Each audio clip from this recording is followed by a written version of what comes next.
Hello everyone, welcome back to my channel, a channel focusing on sharing Canada immigration insights. I'm currently working on a series of immigration videos. The series will talk about different Canadian immigration policies and systems from the very basic level to advanced level step by step.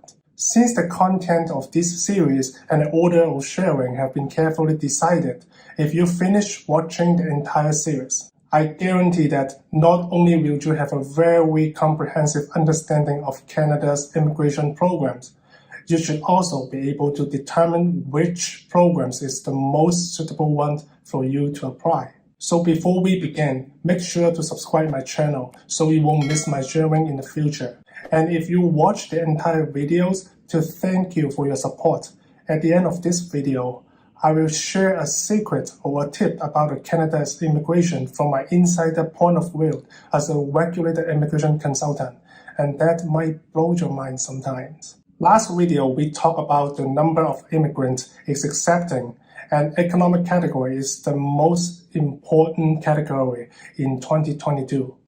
As the second episode, today, I'll talk about the most important component and programs in the economic category. In 2022, the economic category accepts 241,500 immigrants, and almost 50% of that goes to federal high skill. Federal high skills includes the Federal Skilled Worker Program, Federal Skilled Trade Program, and Canadian Experience Class. Yes, you may already have realized these are the three immigration programs of the famous Express Entry, so-called EE system. Among these three programs, I recommend you focus on FSW and CEC because the application requirement for the Federal Skilled Trade programs is very difficult to meet. In 2020, only 250 out of 100,000 Express Entry immigrants fall under Federal Skilled Trade program.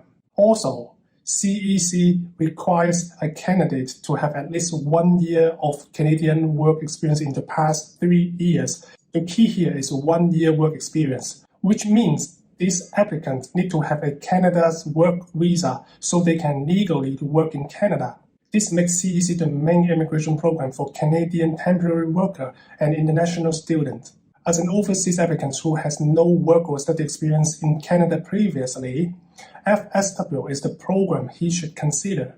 And in order to qualify to apply permanent resident via FSW program, there are 2-point systems need to pay attention to. One is Come to Canada, and the other one is Comprehensive Ranking System. Come to Canada requires a passing score of 67 to get into the pool as a qualified candidate.